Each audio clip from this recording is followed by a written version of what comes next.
बिस्मिल्लाहिर्रहमानिर्रहीम। अस्सलाम वालेकुम नाज़रीन, आप यूट्यूब चैनल देख रहे हैं। मैं इमरान खान हूँ। जो सबसे बड़ी खबर है वो ये है कि जो अडियाला जेल के अंदर इमरान खान साहब की मुलाकात नहीं हो रही थी, वो मुलाकात हो गई। और वो मुलाकात भी हुई छुट्टी के दिन, एतवार वाले दिन। यानी ऐसा लगता है कि इस हुकूमत को ये एस्टेब्लिशमेंट बार बार ये बावर करवाना चाहती है कि तुम्हारी औकात कुछ नहीं है।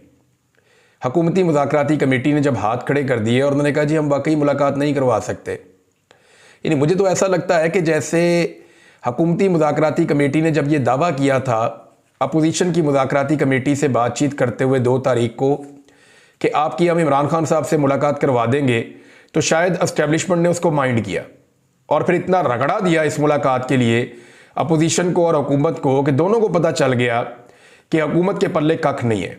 यानी ये बात अब अपोजिशन को भी पता चल गई है कि ये हुकूमत कुछ नहीं बेचती, इनके पल्ले कख नहीं है, ना ये मुज़ाकरात के नतीजे में कोई एक छोटी सी चीज़ मनवा सकते हैं, ना इनकी कोई सियासी हैसियत है, ना इक़्तिदार में इनका कोई हिस्सा है, तो इनकी औकात कोई नहीं है। ये बात अपोजिशन को पता चल गई है। दूसरा, इस अमल से ये भी हुकूमत को बता दिया गया कि जनाब आप टके टोकरी है, आपकी कोई औकात नहीं है। चाहे मरीम नवाज़ कहें कि मैं जेल के अंदर हीटर भी बंद कर सकती हूँ और खाना भी बंद कर सकती हूँ, लेकिन औकात इन लोगों की कुछ नहीं है। और जिस वक्त एस्टेब्लिशमेंट को समझ आई कि अब इमरान खान साहब की मुलाकात करवाना ज़रूरी है, तो फिर एतवार वाले दिन दरवाजे खुल गए दोबारा से जेल के, जो दरवाजे नहीं खुल रहे थे पिछले पूरे हफ्ते में। ये मुलाकात हो सकती थी ना। यानी पूरा हफ्ता ये कोशिश की गई कि किसी तरह इमरान खान साहब के मौक़िफ़ को बदला जाए, और अब उनके ऊपर जो है वो अलकादर यूनिवर्सिटी वाले केस की तलवार लटका कर, यानी सबने धमकियां लगाई कि 10 साल सज़ा हो जाएगी, कोई कहता है जी 14 साल सज़ा हो जाएगी। तो जो लोग इमरान खान साहब को मिले उन्होंने कहा इमरान खान ने इसकी परवाह ही नहीं की, इसके ऊपर बात ही नहीं की। और जब इसकी बात हुई उन्होंने कहा ठीक है, जैसे बाकी सजाएं दी हैं ये भी सजाएं दे लें, कोई फर्क नहीं पड़ता इससे।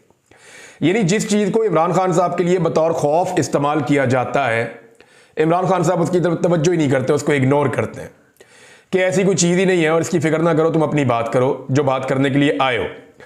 तो हुआ ये जनाब कि रात को 2 बजे, यानी एतवार की रात, हफ्ते और एतवार की जो दरमियानी शब है, रात को 2 बजे के करीब पाकिस्तान तहरीक इंसाफ के लोगों से रब्ता किया गया और उन्हें इन्फॉर्म किया गया कि जनाब इमरान खान साहब से आपकी मुलाकात है, तो कल आपने बराए मेहरबानी अडियाला जेल में एतवार वाले दिन, छुट्टी वाले दिन, इन्होंने पूछा छुट्टी वाले दिन, छुट्टी वाले दिन ही आ जाइए, आपकी मुलाकात है इमरान खान साहब से।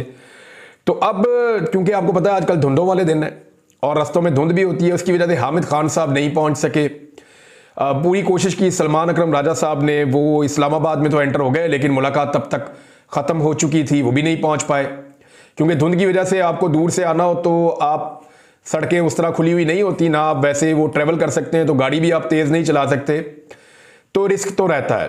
तो जो मुझे बताया पाकिस्तान तहरीक इंसाफ के लोगों ने कि धुंध की वजह से हमारे 2 लोग उस मीटिंग के अंदर शामिल नहीं हुए। लेकिन सबसे पहले उन्होंने कहा जी कि अली अमीन गंडापुर वज़ीर आला खैबर पख्तूनख्वा पहुंचे, उनके लिए एतवार वाले दिन अडियाला जेल का दरवाज़ा खोला गया और हुकूमत जो है वो सांपों के ऊपर लौट रही थी, हुकूमत जो है वो अंगारों के ऊपर बैठी हुई है कि जनाब हमने पूरा जोर लगा कर देख लिया, हम इमरान खान की 10 मिनट की मुलाकात नहीं करवा सके, और जिस वक्त हमारी बस हो गई तो ये मुलाकात जो है वो अब करवा दी गई है। तो इसमें हुकूमत बेचारी की बेबसी भी आपके सामने आ गई। गंडापुर साहब से कोई आधा घंटा मुलाकात हुई, उसके बाद पाकिस्तान तहरीक इंसाफ के लोग पहुंचना शुरू हो गए और बाकी लोग पहुंच गए। अब मेरी कुछ सोर्सेज से बात हुई है, मुझे अंदर से कुछ खबरें हैं, कुछ मैं आपके साथ अभी शेयर करूंगा और कुछ बाद में। एक तो पाकिस्तान तहरीक इंसाफ के एक रुकन के खिलाफ शोकाज नोटिस आने वाला है और इमरान खान साहब ने जेल में बैठ के ये ऑर्डर दे दिया कि शोकाज नोटिस जारी करो, और बड़ा सख्त ऑर्डर दिया इमरान खान साहब ने, और वहां कोई बंदा भी डिफेंड करने वाला नहीं था। अब ये क्योंकि एक आधा दिन बीच में है, तो इसमें अभी कुछ और लोग पाकिस्तान तहरीक इंसाफ के जाकर इमरान खान साहब को मिलेंगे मंडे को। तो अगर इमरान खान साहब ने अपना फैसला ना बदला तो शोकाज नोटिस तो आएगा, तो उसके बाद मैं आपको सारी तफसीलात बताऊंगा। मुझे कुछ चीज़ें और भी पता चली है कि इस शोकाज नोटिस पे जब बहस हुई तो क्या चीज़ें डिस्कस हुई और किसने क्या कहा और किसने क्या जवाब दिया, और इमरान खान साहब का इसके ऊपर फिर क्या कहना था और उनका मौक़िफ़ क्या है इस सारे मामले को, शोकाज नोटिस को लेकर। बहरहाल ये तो एक चीज़ है उनकी पार्टी की इंटरनल। अब इमरान खान साहब ने जो है वो ये कहा कि जो तीसरी मीटिंग होने जा रही है हुकूमत के साथ, इस मीटिंग में हुकूमत को तहरीरी तौर पे आप दे दें और जुडिशल कमीशन की डिमांड के ऊपर, यानी ये वो वाहिद चीज़ है जिस पे इमरान खान साहब आकर डट गए जी हमें नहीं निकालते, जेलों से ना निकालें, और जेलों के अंदर अगर कारकुनों को और टाइम गुजारना भी पड़ता है तो कोई नहीं, हम फेस कर लेंगे। लेकिन जो कत्लेआम हुआ पाकिस्तान तहरीक इंसाफ के लोगों का, चाहे वो 9 मई को हुआ हो, चाहे वो 26 नवंबर को हुआ हो। 9 मई के बाद तो मैं गायब हो गया था नाज़रीन, मुझे तो पता ही नहीं था कि बाहर क्या हुआ, किस तरह हुआ। मुझे तो 142 दिन एजेंसियों ने अपनी तहवील में रखा, तो इस बीच में मुझे आइडिया नहीं था कौन पकड़ा गया, कौन छूट गया, किस तरीके से मामला चले। तो ये तफसीलात जब मैंने देखी और जब मैंने डाटा देखा और उन लोगों तक एक्सेस की कि जो लोग उस दिन कत्ल हो गए थे, जिन लोगों को उस दिन शहीद किया गया था पाकिस्तान तहरीक इंसाफ के, वो भी अच्छा खासा नंबर था। और अब 26 नवंबर को जो कत्लेआम हुआ उसका तो मैं खुद विटनेस हूं, मैंने सारी चीज़ें खुद रिपोर्ट की हैं, देखी हैं, सारा मीडिया देखा है, सोशल मीडिया देखा है, लोगों से राब्ते किए हैं, लोगों से मुलाकातें भी मेरी हुई हैं। तो ये तो बड़ा क्लियर है। अब इमरान खान साहब इन दोनों के ऊपर जो जुडिशल कमीशन है इस मामले से तो बिल्कुल पीछे हटने वाले नहीं है। उन्होंने कहा ठीक है जी, मुज़ाकरात आगे बढ़ते रहेंगे। ये तकरीबन कोई 35 से 40 मिनट की मुलाकात हुई है जिसमें सारे लोग बैठे हुए थे। उससे पहले वज़ीर आला खैबर पख्तूनख्वा की आधे घंटे की अलग मुलाकात हुई है।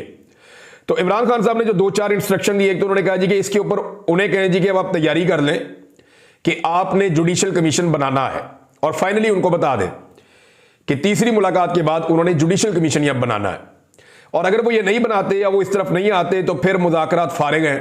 ये इमरान खान साहब ने क्लियरली कह दिया है। और इसके बाद जो है इमरान खान साहब ने यह भी कहा कि जो बैरून मुल्क है उससे कोई किसी किस्म की कोई उम्मीद ना रखे। यानी ये हमारा मकसद नहीं है कि हम किसी बैरूनी मुदाखलत के नतीजे में कोई चीज़ हासिल करने की कोशिश करें। हाँ, इंसानी हुकूक के हवाले से हम आलमी सतह पर आवाज़ उठाएंगे, पाकिस्तान के अंदर भी आवाज़ उठाएंगे। ह्यूमन राइट्स का मामला हो, इंसानी हुकूक का मामला हो, तो वो क्योंकि पूरी दुनिया का मसला होता है, तो इसके ऊपर हमारे पास कोई और रास्ता नहीं है, हम खुलकर और ज़ोरदार तरीके से आवाज़ उठाएंगे। लेकिन पाकिस्तान के अंदर जो फैसले होंगे वो पाकिस्तानी ही करेंगे। अवाम ने अपना फैसला दे दिया था, मैंडेट की सूरत में वो तस्लीम करना पड़ेगा पाकिस्तान के निज़ाम को। नंबर 2, पाकिस्तानी अपना फैसला खुद मनवाएंगे और हम अपना फैसला मनवाएंगे। और इस हवाले से इमरान खान साहब ने पार्टी को अहकामात दिए हैं कि बड़े मोहतात बयानात दिए जाएं और किसी से कोई मदद की उम्मीद भी ना रखें और किसी पर भरोसा भी ना करें, अपने बाजुओं पर, अपनी पार्टी पे और पाकिस्तानियों पे भरोसा करें। ये इमरान खान साहब ने बड़ा कैटेगोरिकली अपने लोगों को वहां पे कहा। और इस हवाले से वहां पे उन्हें मशवरा दिया गया इमरान खान साहब को, एक शख्स की जानिब से जो मुज़ाकराती कमेटी का मेंबर है, उन्होंने कहा जी क्यों ना हम इसमें जो है वो इन मामलात के ऊपर स्पेसिफाई कर दें कि ये बंदे बात करेंगे और सब इसके ऊपर बात नहीं करेंगे। तो इस पे भी राय जो है इसको इमरान खान साहब ने सराहा और बाकी लोगों ने कहा ठीक है, हम इसके ऊपर ये देख लेते हैं कि ख़ास तौर पे जो खारजी मामलात हैं, जो बैरूनी दुनिया से कोई प्रेशर आ रहा है, उसमें हमने क्या स्ट्रेटेजी बनानी है, वो पार्टी फिर उस पर डिसाइड करेगी। और जो ख़ास लोग हैं जो इन चीज़ों को समझते हैं वही इस पर बात करेंगे। मिसाल के तौर पर जब पाकिस्तान पर अभी मिसाइल प्रोग्राम पर पाबंदियाँ लगी तो उसमें पाकिस्तान तहरीक इंसाफ ने स्ट्रेट अवे विद इन 1 घंटा, यानी जैसे ही ये खबर आई 1 घंटे के अंदर अंदर पाकिस्तान तहरीक इंसाफ ने इसकी मजम्मत की और इस पे पाकिस्तान के साथ खड़ी हो गई। उन्होंने कहा जी अमेरिका ने पाबंदियां गलत लगा दी। हालांकि इस वक्त सारी दुनिया ये समझ रही है शायद पाकिस्तान तहरीक इंसाफ को अमेरिका से कोई उम्मीद लगी हुई है, लेकिन ये हुकूमत अभी तक उन पाबंदियों के ऊपर मजम्मत नहीं कर सकी। यानी शहबाज शरीफ का मुंह बंद है, नवाज शरीफ का मुंह बंद है, मरियम नवाज का मुंह बंद है, ख्वाजा आसिफ का मुंह बंद है, बाकी जितने लोग हैं PMLN के, पीपल्स पार्टी के बड़े लोग हैं, इनके मुंह बंद हैं। खुलकर इन्होंने अमेरिका की मुखालफत नहीं की उन पाबंदियों के बाद। लेकिन पाकिस्तान तहरीक इंसाफ ने, जिसको पंजाबी में कहते हैं पैंदी सट्टई, यानी जैसे ही हुआ वैसे ही पाकिस्तान तहरीक इंसाफ ने उसकी मुखालफत की और इस बात की परवाह नहीं की कि इसमें अमेरिका क्या सोचेगा या उनके तासुरात क्या बनेंगे। उन्होंने कहा नहीं जी, मुल्की मफाद का मामला है। ओवरसीज पाकिस्तानियों से जब मैं बात करता हूं कि आप जो कर रहे हैं इससे पाकिस्तान को क्या नुकसान हो सकता है, तो वो कहते हैं जी इतना सा नुकसान भी पाकिस्तान को हम नहीं होने देंगे। जब हम अपने मुतालबात लेकर जाते हैं या अपनी चीजें सामने रखते हैं मगरबी ममालिक के या उनके हुक्मरानों के या अक़वाम मुत्तहिदा के या इंसानी हुकूक की तंजीमों के या उनकी कांग्रेस के या उनकी पार्लियामेंट के, जब अपनी चीजें हम उनके सामने रखते हैं तो हम इस बात पे जोर देते हैं कि ये पाकिस्तान ने नहीं किया और पाकिस्तान की रियासत इसके लिए रिस्पॉन्सिबल नहीं है। हाँ, चंद लोग हैं जिन्होंने रियासती ताकत को इस्तेमाल करके जुल्म, जबर और फस्तायत का बाजार गर्म किया और इंसानी हुकूक की धज्जियां उड़ा दी और कत्लेआम किया पाकिस्तान में 2 मरतबा। तो उनके खिलाफ कार्रवाई की जाए, पाकिस्तान के खिलाफ कार्रवाई ना की जाए। ये ओवरसीज पाकिस्तानी कहते हैं बार बार। तो ये वैसे उनकी ग्रेटनेस है, वरना बेनजीर भुट्टो साहबा का मुझे याद है उन्होंने कहा था कि पाकिस्तान की जो इमदाद है उसको मशरूत कर दिया जाए इस चीज के साथ कि पाकिस्तान में डेमोक्रेसी है या नहीं है, रूल ऑफ लॉ है या नहीं है, इंसानियों की पामालियां तो नहीं हो रही, और वैसे ये मशरूत भी होता है। बेनजीर भुट्टो साहिबा की बात जो है वो उसूलन ठीक थी। उसूलन उनकी बात इसलिए ठीक थी कि जब भी दुनिया आपको इमदाद देती है तो आप उनके साथ कुछ मुआहदों में होते हैं, आपने कुछ एग्रीमेंट साइन किए हुए होते हैं, कुछ चार्टर हैं जिनका आप हिस्सा होते हैं। तो जब आप उनकी खिलाफवर्जी करते हैं तो वहां पे फिर उस वायलेशन के नतीजे में जो आपको इमदाद मिलती है या जो आपकी आलमी सतह पे मदद हो रही होती है उसमें कमी वाक़ हो जाती है या उसके ऊपर सवालात उठना शुरू हो जाते हैं। तो बेनजीर भुट्टो साहिबा का नुक्ता कानूनी लिहाज से और दीगर तमाम नुक्ता नज़र उनका जो है वो ठीक था, आप किसी लिहाज से भी देखें। लेकिन पाकिस्तान तहरीक इंसाफ उस नहज पे नहीं गई। वो ये कहते हैं जी जिन बंदों ने किया ना, जो जिम्मेदार हैं, वो बताते हैं, नाम लेते हैं, बल्कि अभी उन्होंने नाम लिया फौजी की आदत का जो मौजूदा है, जो पहले वाली है उनका भी नाम लिया। इसके अलावा उन्होंने IG का लिया, IG इस्लामाबाद का लिया, IG पंजाब का लिया, मरियम नवाज का लिया। उन्होंने कहा जी कि इसमें मुझे जो बताया उन्होंने शहबाज शरीफ के बारे में, वज़ीर दाखिला, वज़ीर दिफा, वज़ीर इतलात, इनके बारे में उन्होंने कहा जी इन लोगों ने तो बाकायदा वार्निंग दे के बंदे मारे हैं। कादी फायद ईसा के बारे में जब मैंने कल ये बात की तो मुझे बहुत सारे लोगों ने राब्ता करके कहा जी बिल्कुल आपने दुरुस्त निशानदेही की है, कादी फायद ईसा साहब को हम बिल्कुल नहीं भुला सकते, उनको इन सारी चीज़ों के अंदर हम शामिल रखेंगे कि जुल्म और बर्बरियत जितनी पाकिस्तान में हुई है उसमें सहूलतकारी का किरदार अदा किया गया है कादी फायद ईसा साहब की जानिब से। अभी नाज़रीन एक और डेवलपमेंट है और वो एतवार वाले दिन होती है, उस वक्त जब एक तो देखें ना, इमरान खान साहब की एतवार वाले दिन मुलाकात करवाई तो ये एस्टेब्लिशमेंट के बगैर तो हो नहीं सकता। एतवार को नहीं खुलती होती जेल, ये मैं आपको बिल्कुल क्लियरली बता दूं। IG जेल खाना जात आ सकता है, जेल खाना जात का मिनिस्टर आ सकता है, अदरवाइज जेल नहीं खुलती होती एतवार वाले दिन। ये जेल के मैनुअल इसके उसूलों के खिलाफ है। इरफान सिद्दीकी ने क्या कहा था, उन्होंने कहा जी जेल मैनुअल के खिलाफ तो हम PTI की मुलाकात नहीं करवा सकते, तो एतवार वाले दिन तो मैनुअल में मुलाकात है ही नहीं कहीं पे भी। तो ये उनको एक्चुअली जो ये समझना पड़ेगा ना, पाकिस्तान की पॉलिटिकल पार्टीज को भी, PMLN को समझना पड़ेगा कि उनको कितनी जिल्लत मिल रही है इस सारे के अंदर। इरफान सिद्दीकी साहब एक सीनियर सहाफ़ी भी रहे हैं, नवाज शरीफ के सीनियर करीबी साथियों में से हैं। अब उनको कितनी शर्मिंदगी होगी, उन्होंने अपने मुंह से खुद कहा कि जी जेल मैनुअल के खिलाफ हम मुलाकात नहीं करवा सकते, एतवार वाले दिन मुलाकात करवा दी। अब ये कौन सा जेल मैनुअल है? तो एक्चुअली उनको ये पैगाम दिया जा रहा है कि आप लोगों की औकात कोई नहीं है। तो इस बात को समझें, सारे मिलकर बैठें और जो बार बार सियासतदानों की औकात को जीरो करने वाली एस्टेब्लिशमेंट है उसको उसके असल किरदार के अंदर भेजें और आप सारे मिलकर किसी तरह पाकिस्तान को मिलिट्री एस्टेब्लिशमेंट के चुंगल से आजाद करवा दें। आप जब डेमोक्रेसी होगी ना, ये मुल्क बिल्कुल ठीक हो जाएगा। आप यानी इख्तलाफात तो रहते हैं ना, इख्तलाफात तो खत्म कभी भी नहीं होते और वो हमेशा रहेंगे भी। लेकिन अगर कोई चोर उचक्का है, कोई लुटेरा है, कोई बेईमान है, आप ये समझते हैं, लेकिन फिर भी अगर सारे मिलकर बैठ जाएं और पाकिस्तान के लिए एक अच्छा काम कर दें तो वो यही हो सकता है कि आप एस्टेब्लिशमेंट का सियासत में से रोल खत्म कर दें। इसमें जनाब एक स्टेटमेंट आया है फैसल वाडा का, उसमें उन्होंने दावा किया है। अच्छा देखें, फैसल वाडा को कैसे पता कि 190 बिलियन पाउंड वाला जो केस है उसमें इमरान खान साहब को सजा हो जाएगी? फैसल वाडा साहब ने बड़ा क्लियरली दावा किया है और बड़ा स्टेट अवे उन्होंने कहा जी इमरान खान को इसमें सजा हो जाएगी। ये जो अलकादर यूनिवर्सिटी वाला केस है और ज़रूर सजा होगी, और बल्कि वो ड्यूरेशन भी बताते हैं कि इमरान खान साहब को इतनी सजा कम से कम हो जाएगी। कई जो एस्टेब्लिशमेंट के करीबी ज़राए हैं, यानी चाहे वो सहाफ़ी हैं चाहे वो सियासतदान हैं, वो साफ बता रहे हैं, कोई कहता है 10 साल सजा होगी, कोई कह रहा है 14 साल सजा होगी, लेकिन इमरान खान को सजा हो जाएगी। मामला यह है कि अब कल सजा सुनाई जाएगी, ये कहा जा रहा है। तलवार इमरान खान पे लटका के आज मुलाकात करवाई गई। एक पैगाम दिया गया कि आज भी आपके पास मौका है, आप चीजें ठीक कर दें, अपनी पार्टी को वो बातें कह दें जो हम आपको कह रहे हैं, अदरवाइज कल फिर सजा है। इमरान खान ने उस पर बात ही नहीं की। लोग आए, उन्होंने सियासी बात की, जो बात बनती थी वो करके उन्होंने कहा अब तुम जाओ जाके अपना काम करो। तो दो चीजें कही हैं। एक बड़ी अजीबोगरीब चीज फैसल वाडा ने कही है जो बड़ी खतरनाक है। उन्होंने कहा कि इमरान खान साहब की पार्टी में उनके रिश्तेदार जेल में कत्ल की साजिश कर रहे हैं। अब इमरान खान के रिश्तेदार कौन हो सकते हैं? उनकी बहनें क्या उनको कत्ल करना चाहती हैं? या इमरान खान की बीवी जिन्होंने अपनी जान खतरे में डाल दी थी वो इमरान खान को कत्ल करना चाहती हैं? जो बनी गाला में बंद थी वहां से अदालत में रुजू करके उसने कहा जी मुझे जेल में बंद करो, वो कत्ल करना चाहती है? या वो बहनें जो हर जगह पे अपने भाई के पीछे पहुंचती हैं वो कत्ल करना चाहती हैं? वो बहनें जो खुद जेल के अंदर बंद हो गई वो कत्ल करना चाहती हैं? जो रोजाना धमकियां सुनती हैं वो कत्ल करना चाहती हैं? वो बहन कत्ल करना चाहती है जिसका अपना बेटा 10 साल की सजा काट रहा है, वो इतना बड़ा दिल करके कहती है कोई बात नहीं, मेरा बेटा मुल्क के लिए खड़ा है और हक के साथ खड़ा है।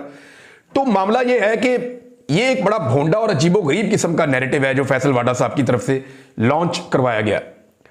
लेकिन इसमें एक बात उन्होंने कही कि इमरान खान साहब की जान खतरे में और इसके असरात पाकिस्तान की सियासत पर 50 साल तक रहेंगे।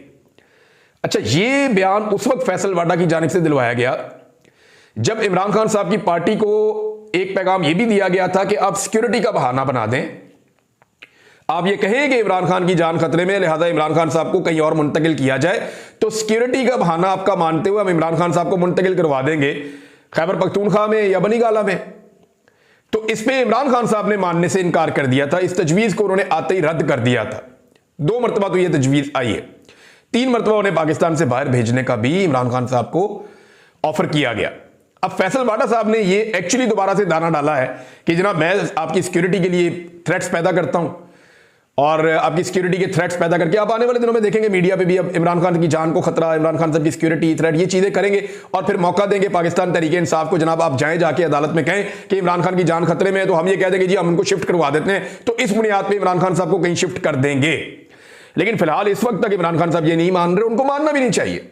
अडयाला जेल से विक्ट्री साइन बनाता हुआ अगर इमरान खान निकला तो वो इस मुल्क की सियासत का सिकंदर होगा। लेकिन अगर इमरान खान साहब कहीं पे जाके हाउस अरेस्ट हो जाते हैं और वहां से बाद में रिहा कर दिया जाता है उन्हें एक रोपकार भिजवा के, और वहां से सिक्योरिटी सिर्फ हट जाती है, तो वो वैल्यू कभी भी नहीं बनेगी। इमरान खान साहब इस बात को बहुत अच्छी तरह जानते भी हैं। अब मामला यह है नाजरीन के फैसल वाडा साहब का ये स्टेटमेंट अगर आप इसको गौर करें तो ये आपको बहुत सारी चीजें बता रहा है कि इमरान खान साहब के कत्ल की साजिश हो रही है और 50 साल तक सियासत पे असरात होंगे। तो ये 50 साल आपने बड़ा अजीबोगरीब टाइम बता दिया, 5 दिन के अंदर काया ही पलट जाएगी, खुदा ना खास्ता, अल्लाह ना करे। ये वो दौर नहीं है जब लोगों को दबाया जा सकता था। अभी आप वैसा कोई एडवेंचर पाकिस्तान में कोई सोचे भी ना, खुदा ना खास्ता इमरान खान को कुछ हुआ तो ये निज़ाम अपनी मौत आप मर जाएगा मिनटों के अंदर ही, और ये बात ये निज़ाम बड़ी अच्छी तरह जानता है। तो ऐसा कोई एडवेंचर मुझे नहीं लगता कि करना चाहिए किसी को, इससे परहेज करना चाहिए और इससे अपने आप को बचाकर रखना चाहिए। और सबको ये पता है कि इमरान खान के साथ पाकिस्तान की कौम खड़ी है, अगर उसे कुछ हुआ तो कौम ईंट से ईंट सारों की बजा देगी, ये सारे ही जानते हैं। नाजरीन, ये इमरान लालिका साहब हैं, इन्होंने एक ट्वीट शेयर किया है और इसमें बता रहे हैं कि बच्चों को जो स्कॉलरशिप दी जा रही है पंजाब में, वहां पे बच्चों से कहा गया कि एक मजमून लिखें कि आपको स्कॉलरशिप क्यों चाहिए, कैसे चाहिए, किस तरह चाहिए, और एंड में मरियम नवाज की आप तारीफें करें, उनका शुक्रिया अदा करें। आप अंदाजा करें ये कितने नरगिसियत का शिकार है। जिधर इनको कोई प्रोजेक्ट मिलता है उसके अंदर नवाज शरीफ का, मरियम नवाज का नाम ठोक देते हैं, शहबाज शरीफ का नाम ठोक देते हैं, हमजा शहबाज का नाम लगा देते हैं। इन्हें अपने नाम से कितना प्यार है, इसको नरगिसियत कहते हैं।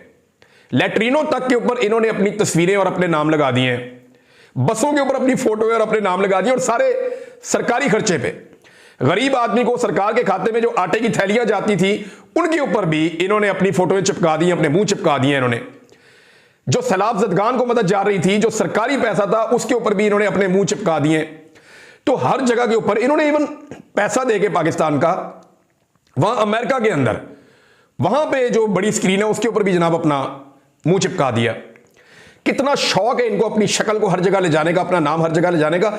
यह शौक सिर्फ इनको नहीं है, जिसके दिमाग में भी डिक्टेटरशिप होती है ना, उसको यह शौक होता है। यह शौक शेख हसीना वाजिद को भी था। अभी हाल ही में 14 इदारे ऐसे हैं बांग्लादेश के अंदर जिनका नाम दोबारा बदला गया है, और लगातार यह सिलसिला वहां पे चल रहा है। शेख हसीना वाजिद की हालत यह थी कि हर चीज के ऊपर वो अपना और अपने वालिद का और अपने दादा तक का नाम लगा देती थी। यानी शेख लुत्फुर रहमान का नाम भी इदारों के ऊपर रखा गया, बल्कि इदारों का नाम उनके नाम के ऊपर रखा गया। बल्कि 11 साल बच्चा इनके खानदान में फौत हो गया था, उसके नाम के ऊपर भी इन्होंने इदारे बनाए हुए हैं।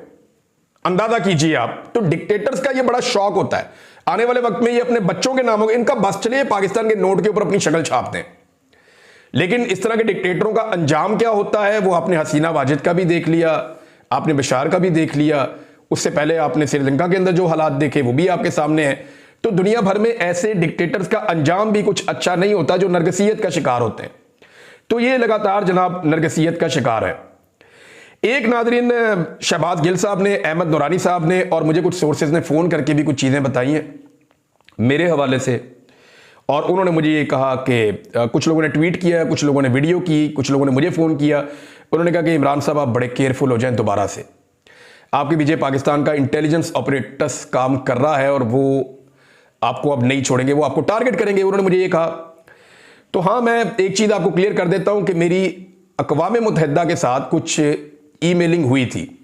मैं नॉर्मली ईमेल नहीं करता, मुझे ये ईमेल करने में और ये आईटी में उतना अच्छा नहीं हूँ। मैं वैसे राब्ते में रहता हूँ डिफरेंट सोर्सेज के ज़रिए से, लेकिन मैं ईमेल नहीं करता नॉर्मली। हाँ, लेकिन मैंने कुछ ईमेल्स की हैं जो मुझे, क्योंकि बाकायदा ईमेल्स मुझे की गई, तो फिर मैंने उस पर वापस जवाब दिया। तो वो मेरी अक़वाम मुत्तहिदा के साथ और एक दो आलमी इदारों के साथ मेरी ईमेलिंग हुई थी। अब कुछ लोग ये क्लेम कर रहे हैं कि वहाँ पे कोई ब्रीच हुआ है और वहाँ से कोई इन्फॉर्मेशन निकली है, पाकिस्तान की कोई इंटेलिजेंस एजेंसियाँ उन तक वो पहुँची हैं और वो इंटेलिजेंस एजेंसियाँ मेरे खिलाफ कोई एक्टिविटी करना चाहती हैं। तो ये सिलसिला नया तो नहीं है ना, तो ये पहले भी चलता रहा है, और अगर खुदा न खास्ता ये आइंदा भी चलता रहेगा तो इससे क्या सोच बदल जाएगी किसी की, या इससे क्या मेरी राय तब्दील हो जाएगी? अभी तक तो नहीं हुई। मैं पूरा का पूरा ही तब्दील हो गया हूं। राय मेरी नहीं तब्दील हुई, राय तो वही है जो है, तो राय ऐसे थोड़ी तब्दील हो जाएगी। अब तक के लिए इतने, अपना ख्याल रखिएगा, अपने इस चैनल का भी। अल्लाह हाफ़िज़।